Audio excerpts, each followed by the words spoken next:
Welcome to Jamaica Magazine. I'm Theodore Henry. We begin today's episode with poignant words from psychologist and author James Dobson, who once said, "Children are not casual guests in our home.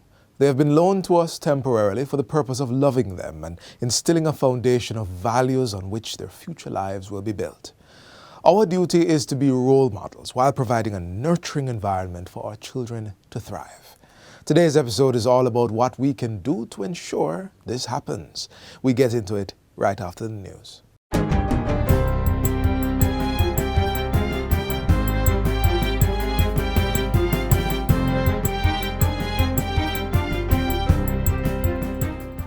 Good day, I'm Lorraine Mendez, and this is your JIS News for Tuesday, May 17. Jamaica is inviting investment from Indian companies, particularly those involved in pharmaceuticals, for the Caymanas Special Economic Zone in St. Catherine.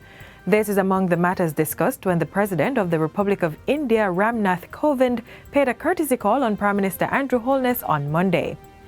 Minister of Industry, Investment and Commerce, Senator Aubin Hill, who was a part of the Jamaican delegation at the meeting, says this is an opportunity to further strengthen the commercial collaboration between Jamaica and India.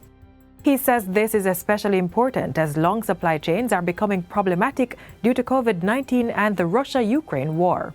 Because the world is so uncertain these days. We have to look for new trading partners, and India is an excellent one with a legal system that we know and with a collaboration that we've had for a long time. Other areas of collaboration being considered are trade, transportation and logistics.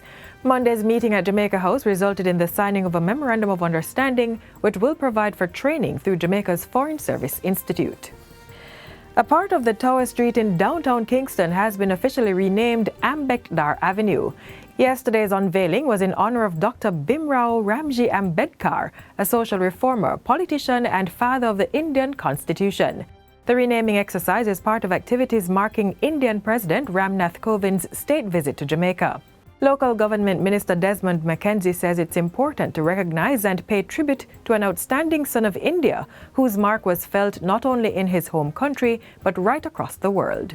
As a mark of our deep respect and to continue to forge that relationship between the peoples of India and Jamaica, I warmly embrace, salute this unveiling and renaming, and hope that the Indian relationship between both countries will continue. President Kovind expressed great pride that one of the ablest sons of India has been recognized so far away from his home. Let us always remember that icons like Dr. Ambedkar and Marcus Garvey cannot be limited to just one nation or community. Their message of equality of all and their appeal to end all forms of discrimination has universal resonance. Therefore, Dr. Ambedkar's message is as relevant to Indians as it is to Jamaicans and to people in every part of the world. In other news, Prime Minister Andrew Holness says his administration is taking steps to mainstream electric vehicles into the island's automotive industry. The switch from combustible engines to electric technology will be facilitated through an enabling legislative and regulatory environment. Mr. Holness adds that the installation of the necessary infrastructure to accommodate electric vehicles is also being fast-tracked. We must be early adopters. The fact that we are existing at a time when these high technologies are widely available means that Jamaica can leapfrog. That the old infrastructure that we have, we can easily and very quickly put in new infrastructure. Prime Minister Holness gave the update during the recent opening of Magna Motors headquarters on Oxford Road in Kingston. 500 Jamaicans are set to benefit from a partnership agreement between Hart NSTA Trust and China Harbour Engineering Company, CHEC. The collaboration will see to the training and certifying of individuals who will possibly take up jobs on the Montego Bay Perimeter Road project, MBPRP. The project is expected to begin in June and will last for approximately 44 months. Under the agreement, Hart will provide the training on-site and off-site at its locations and the Caribbean Military Technical Training Institute in Western Jamaica. Areas for training include electrical works, carpentry, equipment operation, masonry, general construction, plumbing, welding, and other agreed skill sets. Persons from neighboring communities who have already been trained and certified will be included in the pool of workers for the MBRP. Mandeville Regional Hospital's capacity to deliver services has been boosted with a donation of medical supplies valuing over $7 million. The items were handed over recently by the Tourism Enhancement Fund, the TEF. They include supplies for critical care and respiratory support to treat COVID-19, such as ventilators, oxygen flow meters, bacterial filter, and stretchers. Executive Director of the TEF, Dr. Kerry Wallace, says having good healthcare facilities is a key input of the tourism product. Enhancing Destination Jamaica means enhancing the facilities, especially the health services here on island, because a destination that our visitors choose to travel to must have that assurance that, God forbid, if anything should go wrong, then there is an efficiency of service in ensuring that they are safe and healthy. And finally, the Universal Service Fund, USF, is targeting 63 additional locations to establish its community and public Wi-Fi hotspots this financial year. Director of Projects at the USF, Quan Wilson, says the initiative will add to the 189 community access points that have already been established by the agency. The community Wi-Fi and also our public Wi-Fi under our community Connect Jamaica has been a very successful and impactful program, and as such we will continue to expand these initiatives. Mr. Wilson was speaking at a recent JIS think tank. He also says under the USF's Connect JA Public Wi-Fi initiative, 6 additional sites will be targeted this financial year, adding to the 19 that have already been established. The Connect JA Public Wi-Fi initiative is geared towards providing free Wi-Fi internet access in major town centres, public green spaces, and parks across the island. And that's it for JIS News today. I'm Lorraine Mendez. Thanks for watching.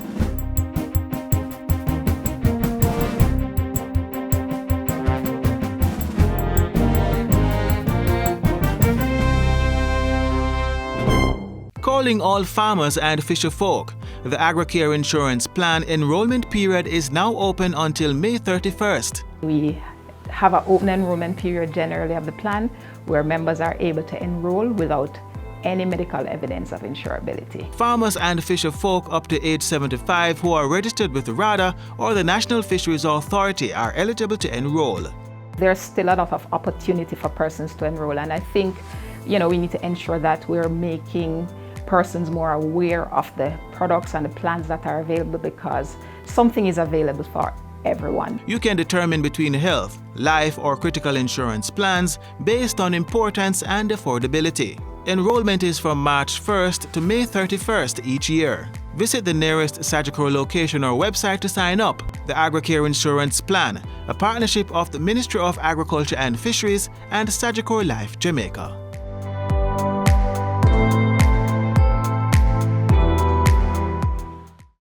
Up next, the news stories coming out of the office of the Prime Minister in the past week.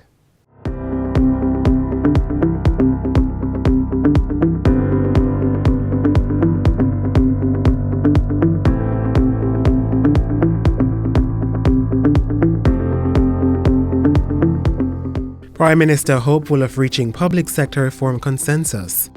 Opens $580 million Barnett Street Fire Station and announces the state's shift to electric vehicles. You're watching Jamaica House Weekly. I'm Anthony Morgan.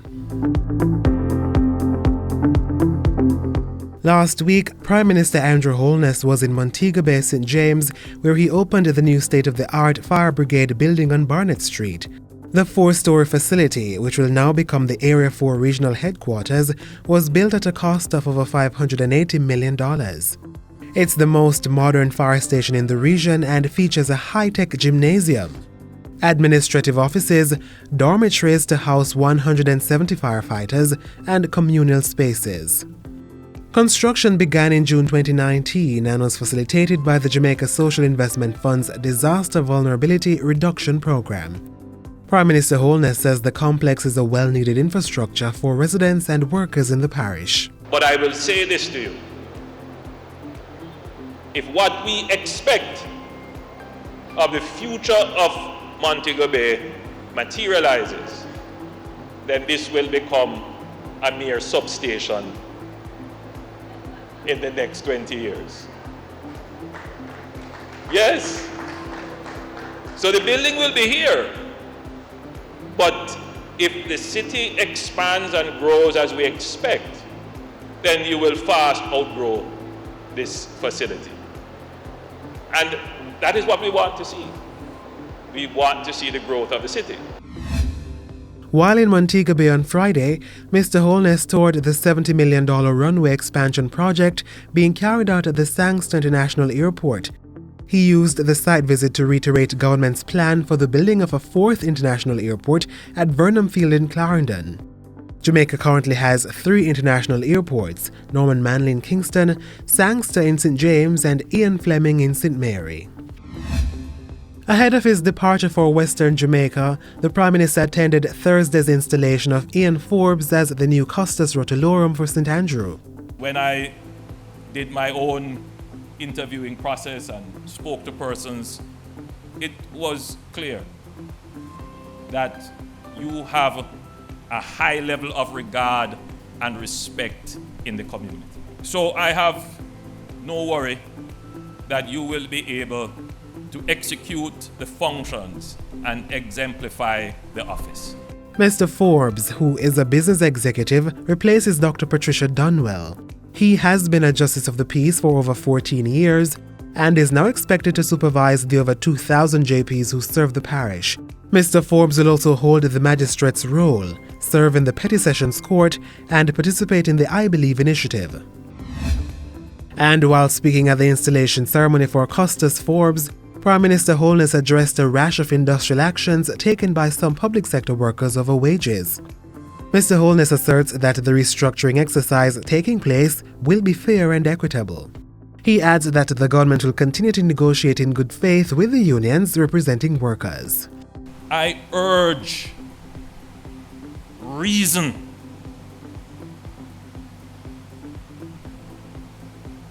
This is not an unwilling and uncaring government. We have gotten this far because we have been a disciplined government. We have gotten this far because we have managed the finances of the country so well that the average Jamaican does not have to contemplate taxation. By Thursday evening, the Prime Minister was on hand to launch Magna Motors Dealership Limited's new state-of-the-art building on Oxford Road in St. Andrew. Prime Minister Holness updated the gathering on government's plan to mainstream electric vehicles in the local automotive industry. He says the state is moving quickly to put in place the regulatory and legislative environment to support the transition to electric vehicle technology in the next 10 years. This will include the installation of necessary infrastructure to accommodate electric vehicles and possibly providing incentives to support the switch. We must be early adopters. The fact that we are existing at a time when these high technologies are widely available means that Jamaica can leapfrog. That the old infrastructure that we have, we can easily and very quickly put in new infrastructure. And finally, Prime Minister Andrew Holness closed out his week by welcoming the President of India to the island. His Excellency Ramnath Kovind, who is on a 4-day state visit, arrived at the Norman Manley International Airport on Sunday. He was greeted by a 21-gun salute and a welcome delegation. Mr. Kovind also inspected the Guard of Honor. His visit coincides with the island's 60th independence anniversary celebrations, as well as the 60th year since the establishment of diplomatic relations between the countries. And that's it for Jamaica House Weekly. Be sure to join us next time for more of the news stories coming out of the office of the Prime Minister.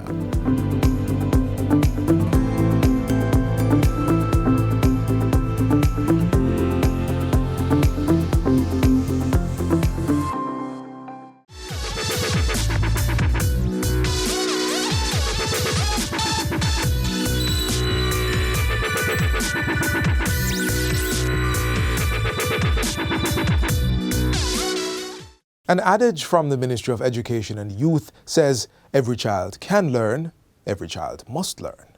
The Jamaica Social Investment Fund, JSIF, is playing its part to provide safe passage to students as they continue their education. Extracurricular activities or clubs have always been a nicely added dynamic to our education system, structured on the idea of creating well-rounded portfolios, personal development, meeting more and diverse peers, and improving communication skills for students. Now, with innovation and a goal for creating more focused road users, the Jamaica Social Investment Fund is revolutionizing the idea of school clubs. JSIF is creating a first of its kind for us here in Jamaica.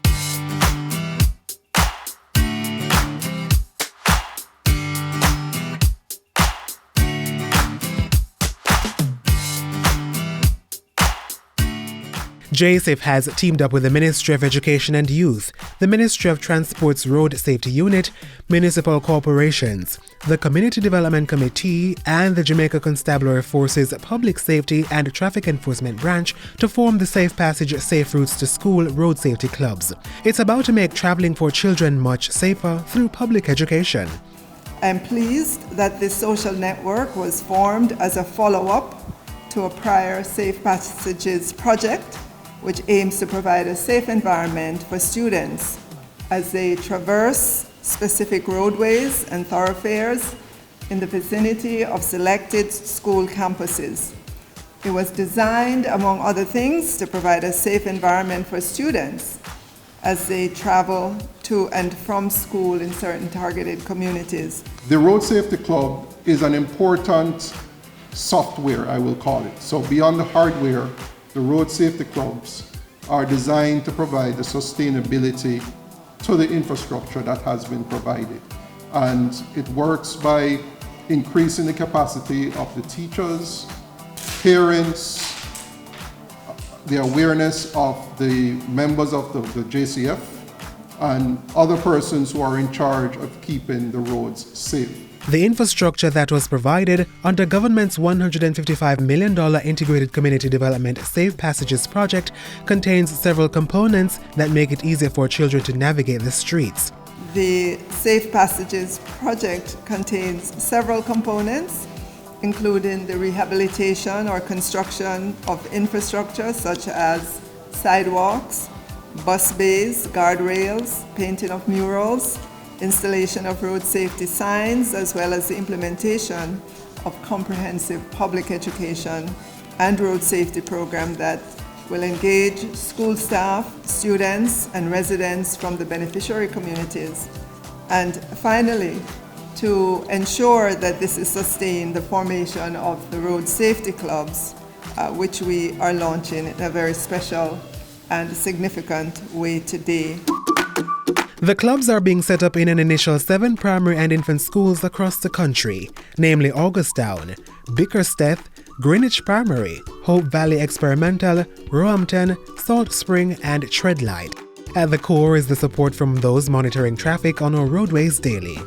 The Jamaica Constabulary Force have had a long history of working together with schools and children in terms of educating and of course providing information in terms of how best we can take care of ourselves, that especially the children that have to traverse the various roadways. This particular program, which is the Safe Passage Road Safety Club program that has been launched by JSIF, the JSIF lauds the effort because what we believe is that a kind of holistic approach to safety of our children and of course the entire commuting public, it will make a big difference. But what really sparked the development of this new initiative?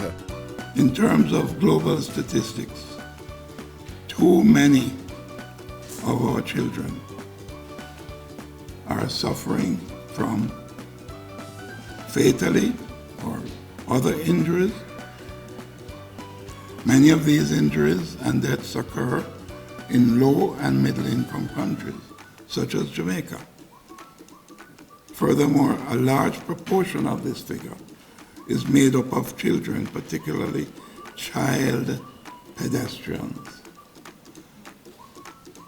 Statistics from the Road Safety Unit reveal that in 2021, 487 road fatalities, with 69% were the most vulnerable groups of road users: pedestrians, motorcyclists, and children. And to create further context for the need for these clubs, with less than 3 months into the year, a 12-year-old boy died on the nation's road. As a result, he died as a result of injuries he sustained when he was hit by a motorist along the roadway in his community.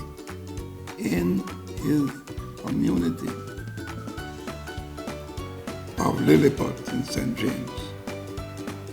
He was crossing the road and didn't make it home. And as government seeks to do its part to protect children using the roadways. And now that we have returned to full face-to-face teaching and learning in our schools, we will begin to see the impact of this project. I expect that this valuable initiative that has been undertaken by JCIP will continue to have a life-saving effect on residents of the beneficiary communities for years to come. Learning to be safe on the roads is a lifelong process. We urge you to do your part to drive, ride, and walk with care while looking out for the nation's children. This mayhem can only be stopped through behavioral change and discipline.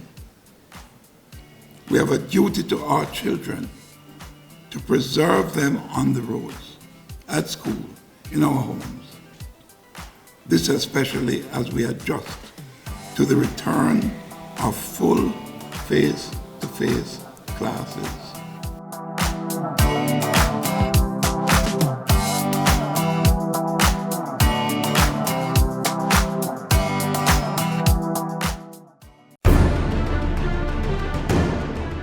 The tinting of your windscreen, cut it out. Public passenger vehicles, according to the Transport Authority Act, not supposed to have tints. I'm appealing to motorists out there. We have removed many plates because of fandangles that are on the motor vehicle.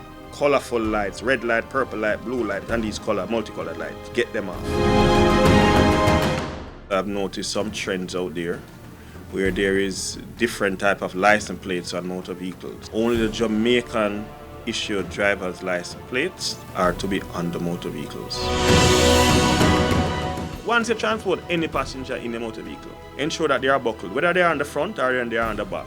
The seatbelt gives people a fighting chance to survive the crash. Many people have died who never give themselves a fighting chance.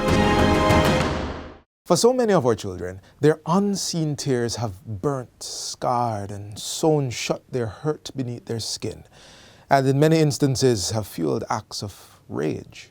The 211 helpline is an avenue through which persons can report these cries. More on how it works in this next production. One of the biggest threats to Jamaica today is child abuse. The good thing is that we are on our way to improving it. And the latest improvement is happening in the form of a helpline. One that's free, accessible 24 hours daily, and is easy to remember. The 211 helpline to report child abuse is now in effect.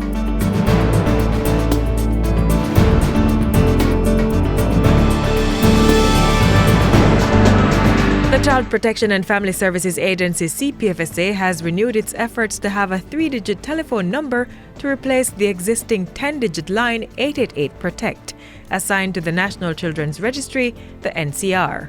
The NCR operates as the main point of contact for persons making reports of child abuse, neglect, and missing children. It also handles reports of child trafficking, which is handled by the National Task Force Against Trafficking in Persons, NATFATIP. But why was it so important for this renewed call to take effect, and why now? We have always thought it would be easier if we have a 3-digit number that children could easily remember. Now, in 2020, when we were all affected by the COVID-19 pandemic, we saw a significant reduction in the number of reports coming in. We did not believe that it was a case where children are not being abused because, most abuse takes place in the homes. So we wanted to reach out to children. At that time, we were pushing our WhatsApp line. We were saying to children, if you feel unsafe, if you feel at risk, you can reach out to us on WhatsApp, because WhatsApp is free. And of course, we're encouraging persons to call our 888-PROTECT number. But you'd appreciate that 888-PROTECT is not so easy to remember, especially for young children. The time was right for us to launch a three-digit line that would be easy for children to remember, easy for everybody to remember. Still, the 888-PROTECT helpline has been in effect for quite some time now. So, what exactly will this new 211 line mean for its operation? So, the 888-PROTECT number is still in operation. What we actually did was put the 211 onto the 88-PROTECT, if that makes any sense. So, if you call either number, they both terminate at the same place. So the calls will come into the same lines. But what we're hoping is that as time progresses, more and more persons will become aware of 211, and we will eventually phase out the 888-PROTECT. And here's the best part about this new response to child abuse. There are designated officers who are armed with the right toolkit to manage these calls. So we already had a system at the National Children's Registry for manning the 888-PROTECT line.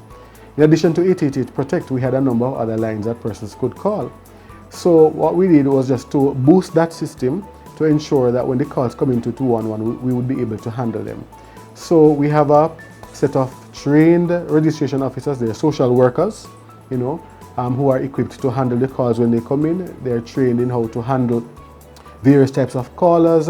They're trained with skills of assessment, and they would do the necessary referrals to the investigating partners. These partners are required to initiate an investigation and provide the NCR with an update within 3 months. Furthermore, the NCR's contact center will be expanded to provide immediate psychotherapeutic response for children who may call for help. This is being done under the Public Sector Modernization Program through the ICT Expansion Program currently being rolled out by the Ministry of Finance's Transformation and Implementation Unit, TIU. Anyone in Jamaica, Madam Speaker, can take up their phone and dial 211. Youth can be a partner in carrying the message to rescue our children. And we do mean anyone, from any network, at any time. We actually, met with the telecommunications providers, came to some agreement, and this is how we'll be proceeding in the interest of the nation's children. So the 211 is completely free, regardless of what network you're calling from. Our nation's children are our priority, and this is being reflected in the CPFSA's targeted programs and services to respond effectively to the needs of vulnerable children and their families. The 211 helpline is just the latest step in the right direction. If you know of or suspect that a child is being abused, reach out to the CPFSA or call 211.